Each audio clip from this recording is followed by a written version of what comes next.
Manuel Darjans, estratega digital y pues hacedor también de pues vamos a decirlo, movimiento interesante en Internet en la última década, mi estimado, y con una evolución también importante.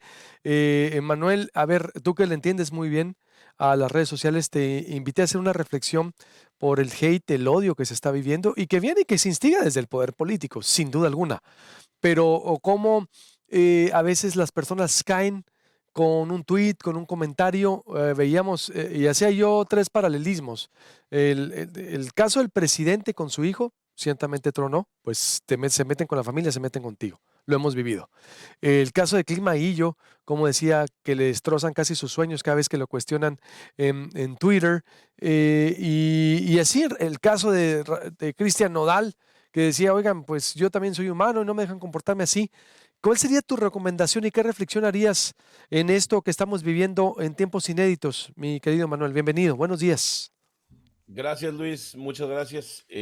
Gusto saludarte a ti y todo tu auditorio. Y como bien dices, pues sí, el hate en las redes sociales es protagonista, ¿no? El discurso de odio, la polarización, los extremos de las opiniones son populares en las redes sociales y creo que vale la pena entender por qué y de dónde vienen. Primero, hay que, como bien dijiste, se origina en el poder político. Y hablemos, creo que estamos hablando de Twitter específicamente. Todas las redes sociales tienen un problema de discurso de odio, pero en diferentes dimensiones y en diferentes ángulos. Por ejemplo, redes sociales muy cargadas a la estética como Instagram, lo que crean es mucha inseguridad, mucho miedo a perderse de las cosas, en fin, crea bullying digital, etcétera. Pero hablando de Twitter específicamente, lo que ha creado es una conversación extremista y de odio en todas partes. Y hay que recordar que lo que sucede en Twitter y lo que sucede en todas las redes sociales no es que este discurso no existiera antes, ni que estas ideas no existieran antes, ni que estas personas que se sienten con el derecho a robarle la paz a la gente no existiera antes. Lo que pasa es que antes no tenían la bocina que tienen hoy gracias a las redes sociales. Y hablemos específicamente de los algoritmos. ¿Qué hacen los algoritmos? El algoritmo de cualquier red social lo que hace es asegurarse que la plataforma sea rentable. Es decir, ¿cómo hago yo Twitter, Facebook, Instagram, TikTok? ¿Cómo hago yo para que los usuarios sigan creando contenido, generando información para que los consumidores de esos contenidos sigan viendo mi plataforma y la consuman por más tiempo?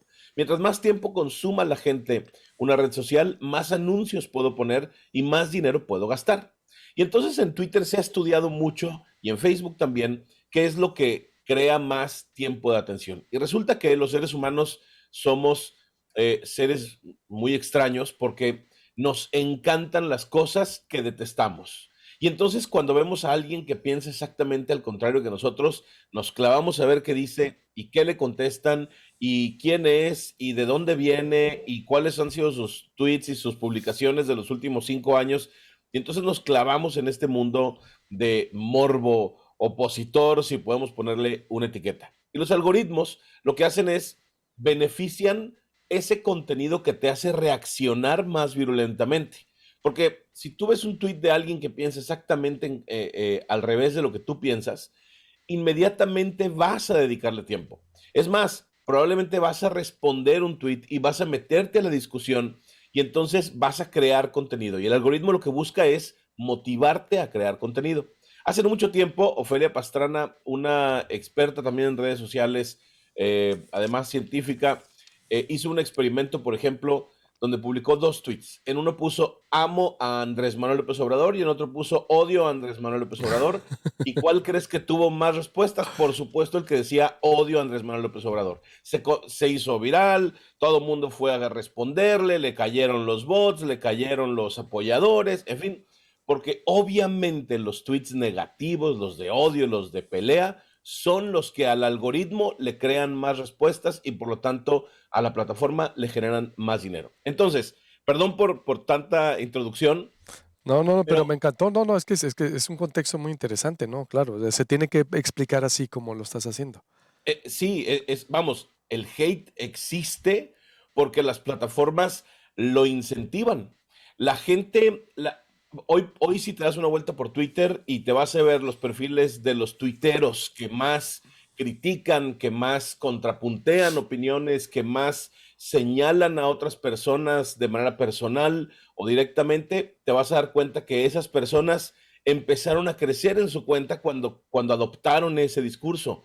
Y entonces, pues como todo, el ser humano se condiciona, sus conductas son condicionadas. Las conductas de los humanos son premiadas o son castigadas, y Twitter premia las conductas negativas en buena parte, lamentablemente. Y no nada más Twitter, lo hace Facebook también un poco, lo hacen otras plataformas más pequeñas.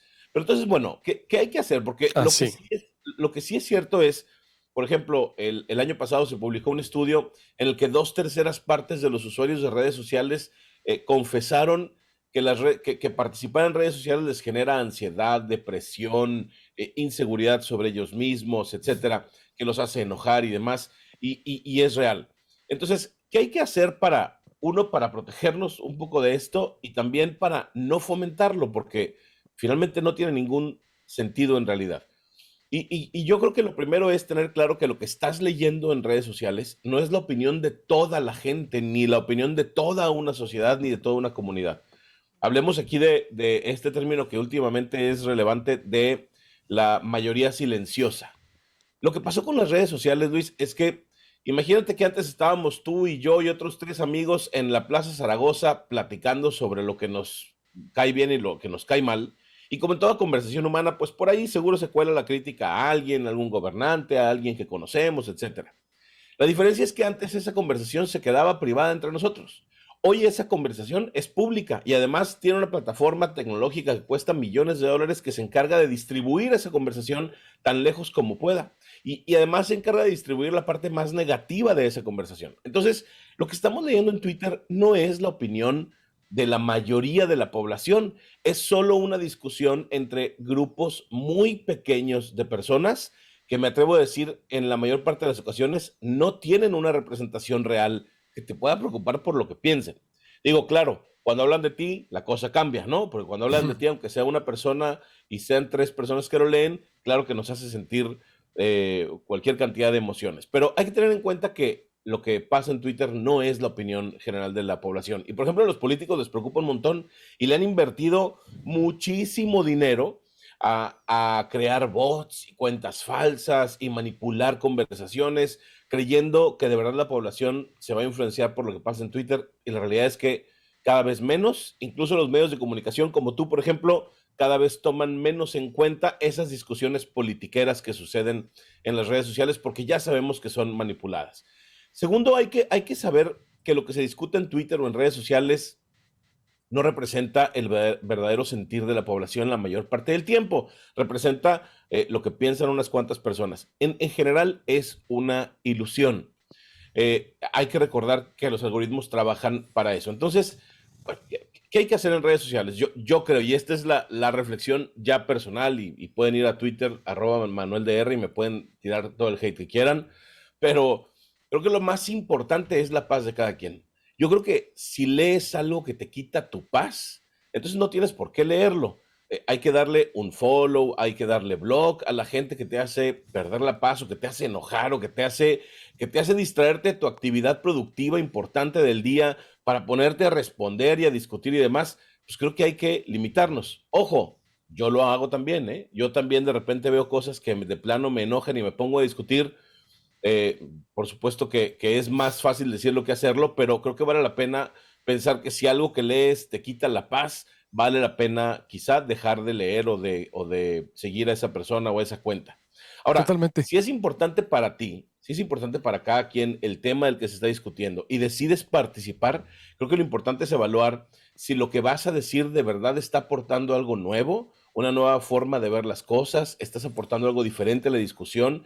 Sí, Y si no estás haciendo algo de valor, quizá no valga la pena publicarlo, porque entonces lo que hacemos es abultar una conversación y opiniones que quizá van a lastimar o van a crear mayor discusión donde no debería de haberla. y Y esto punto. me lleva al otro punto, que es nunca hacer las discusiones personales, porque es muy fácil, sobre todo para estas personas que te digo que le han invertido a crear bots y cuentas falsas.